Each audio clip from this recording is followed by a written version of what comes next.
turabashuje nanone turabashuje inshuti za Cyizere project.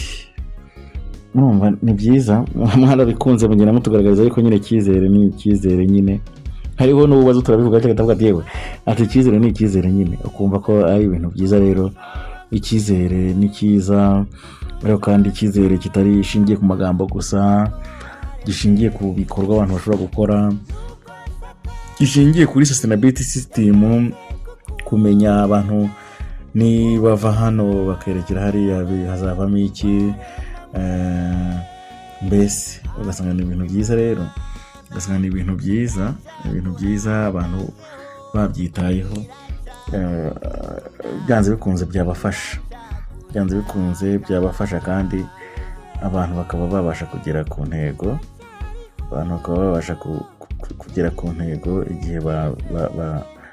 igihe babyitayeho. Niyo mpamvu rero dukomeza tubasaba, hariho ubushobozi na bike wabasha gufasha bagenzi bawe, utanga imyenda yo kwambara, utanga inkweto, utanga bikeya, usangiza abandi ubuhamya ntabwo ari ikintu kigoye. Muri aya mahuriro yacu cyangwa se open discussion dushobora gukora tunacishije ku buryo butandukanye, aho dushobora gukora nka tunyuze kuri Express, abantu baganira bakasangira ubuhamya. Twakoze za open discussion ariko muri za public campaign, wenda twaje nko ku mirenge aho ngaho, aho no tubwira abantu inzego z'ibanze rero aho muri hirya no hino, ni mutubwire hakiri kare abantu banyu uko muri bameze. Hanyuma muri activities za development network ikigo cyacu, izibanze zirimo n'uri zishingiye ku bushakashatsi ku mibereho myiza y'abaturage, kandi turabikora tukabona biba byiza. Aho dufite nka strategy twakoze twita Dusasa Inzobe, ni strategy twakoze nziza, igendana n'ikintu cya mindset change, igendana n'ikintu cyo kugira critical thinking, kongera kwisubiramo no kongera gutekereza kabiri. Aho rero tugenda dushobora gusananirana, tugerageza gufatanya. Uyu munsi n'undi tugiye kuganira kuri sustainability plan,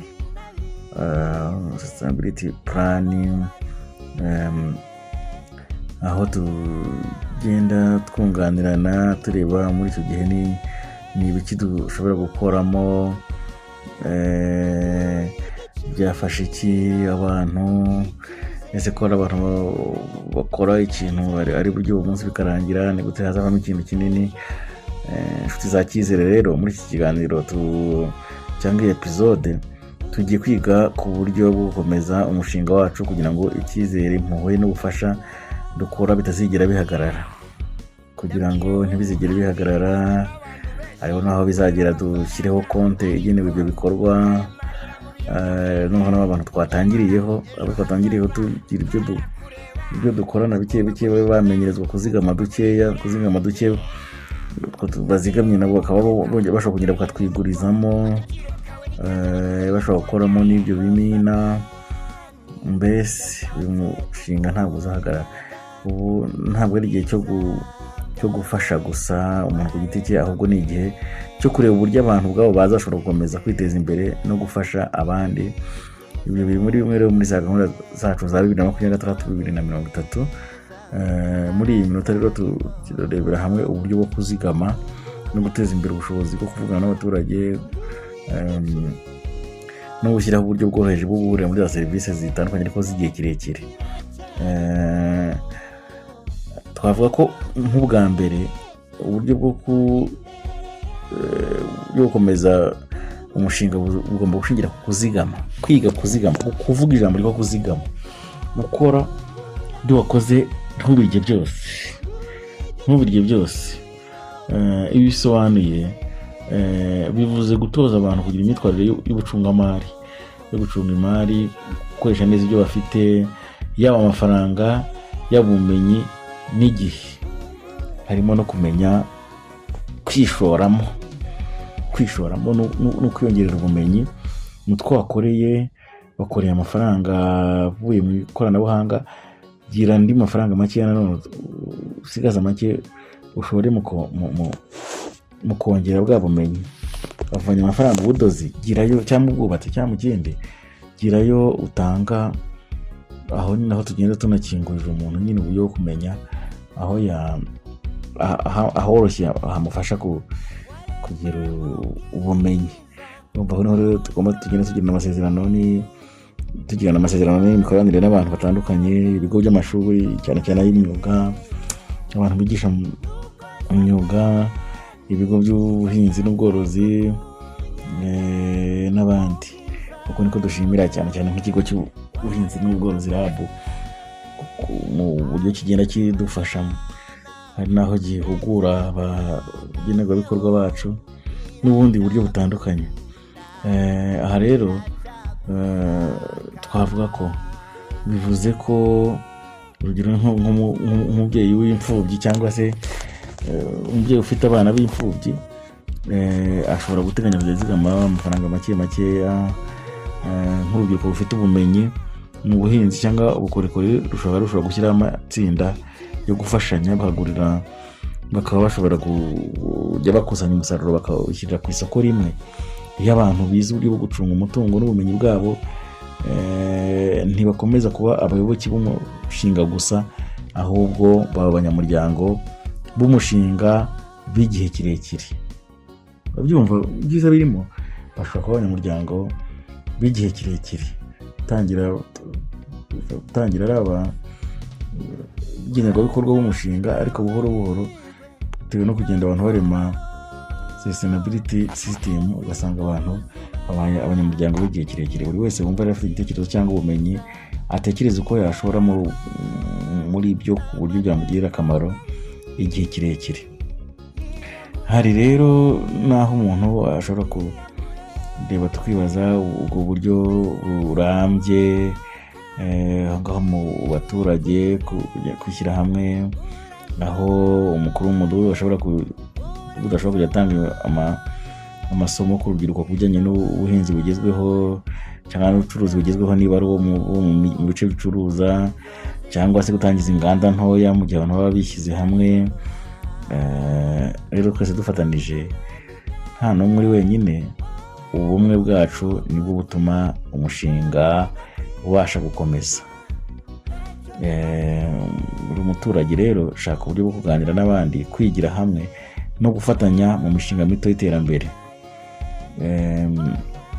Hari rero none ikindi abantu batekereza, aho abantu bahurira bagasangira ibitekerezo bakiga. Iyo ni open discussion, ibiganiro. Twebwe ikintu cyitwa ibiganiro dusasa inzobe, kuba abantu bari hamwe bavugana, tubona ari ikintu cy'ingenzi kandi gishobora kugenda gifasha abantu baganira, batanga ibitekerezo, biga, batangizanya ubuhamya, bashobora no kuvamo abantu ukuntu bafashanya.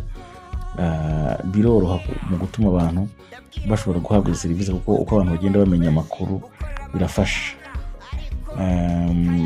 Ahantu nk'aha rero harafasha, hagatuma abantu bafata ubu buryo bwo guhura, bugenda burema abantu kuba hamwe, kuba bari hamwe kandi bakunganirana. Nk'uko twabibonye rero, gukomeza umushinga bisaba guhuza ibintu, kuzigama no guteza imbere ubushobozi bw'abantu, kuvugana n'abaturage no gukorana mu buryo burambye, gushyiraho ahantu abantu bahurira. Hashobora kuba ari ku kagari, hashobora kuba ku murenge, ariko kagira igihe bahura kugira ngo basangire ibitekerezo, kugira ngo basangire impuhwe, bikaba igikorwa gihoraho. Ndabashishikariza rero gutangiza bene izo gahunda, gusangiza abandi ibyo mwize, gutangira amatsinda y'ubufasha, gushyigikira buri wese ushaka kugira icyo akora mu muryango cyangwa mu gace dutuyemo. Iki kiganiro rero cyakize project, ntukibagirwe kugisangiza abandi, ntukibagirwe gukomeza gufasha abandi, komeza nawe ubwawe icyizere mu bantu. Usanga ari ibintu byiza. Rero mbabwira yuko Cyizere project ni umushinga wa development network, umushinga waturutse mu kwitegereza hakurikijwe urugendo twagenze, jewe nk'umuyobozi wa kampani by'umwihariko ukurikije igihe kirekire nahuye n'abantu hafi igihugu cyose, kuko nakoze Rusizi, nakoreye Rusizi, nkorera Rubavu, nkorera Musanze, Huye, Muhanga, Gicumbi, Rwamagana, Ngoma, Nyagatare, mbese n'ahandi henshi. Kandi mu mujyi wa Kigali ho ni hafi hose mu turere twose, ariko igikomeye muri byo aho hose habaga hari amaradiyo, amateleviziyo n'abankoreraho ibiganiro, kandi bimeze gutya bivuga ku kuzamura imibereho y'abantu, kuzamura amajyambere y'icyaro, kurwanya indwara, imirire myiza, mu buhinzi bukorera ku butaka butoya. Byamfashije rero guhura n'abantu benshi mu gusesengura rero no kureba ibibazo bigiye biriho, usanga ndetse no kuba abantu batirekura ngo babe bafasha bagenzi babo, kutagumana umuco w'impuhwe n'urukundo biri muri bimwe mu byongera ibibazo. Nyamara kandi hari icyagabanuka mu gihe umuntu yaba arambuye ikiganza akagira icyo afasha mugenzi we, abaye open minded, akagira ubumenyi asangiza mugenzi we. Nahisemo rero, kandi nabo dufatanyije development director akaba arabyumva, n'abafatanyabikorwa bacu bibanze bahita babyumva ko byaba byiza ubwo buryo bw'imikorere bugiye bugakwirakwizwa muri benshi, noneho abantu bagafatanya. Hanyuma rero turabyandika, dushyiraho za indicators, dushyiraho ko bizakorwa, turema strategy iri hagati, strategy kuva 2026 kugera 2030, dushyiraho za road map ibyo tuzibandaho cyane cyane ya mishinga, bya bice 10 biri muri uyu mushinga ibyo tuzibandaho buhoro buhoro, kandi tukabona ibintu bizima. Kuko rero twagiye dukora ibikorwa bitandukanye hambere, tutarabyita Cyizere project, tugasanga birakora, twasanze ko tugomba kubishyira muri icyo cyerekezo maze tugakora. Reka rero tubasabe mukore subscribe, mukore share, mukore comment, mukore musure imbuga zacu nkoranyambaga zose, ni biboneye, imbuga nkoranyambaga zose ni biboneye, musure website yacu ni biboneye.com, hose tugende dufatanya, kandi ko tugenda twunganirana tuzagera kuri byinshi. Nk'uko bisanzwe bigenda, uyu munsi nabwo ku isi yose abantu 25,000 barimo abana batari munsi y'10,000 bararara bishwe n'inzara. Ibyo urimo kumva bibabaje bihagije, ariko noneho tekereza ku bindi bihumbi by'abantu badafite icyo gukora, nyamara bafite imishinga badafitiye igishoro. Tekereza ku bakoraga ubucuruzi ubu bahombye kubera ikibazo cy'ubumenyi buke.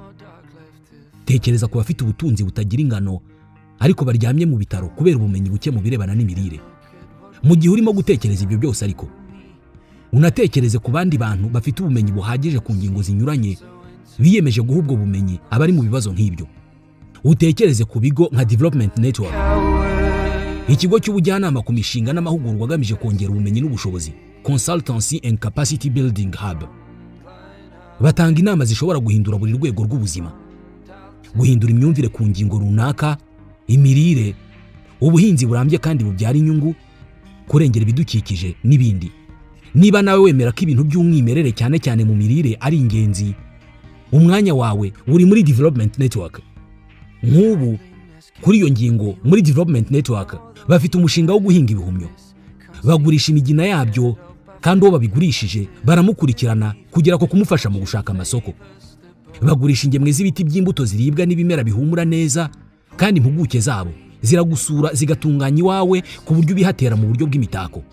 Bakorana n'abavumvu, batanga inama ku mirire iboneye, kandi bakagurisha bimwe mu biribwa nk'ifu y'igikoma igenewe abagore batwite n'abana bari munsi y'imyaka 5 y'amavuko.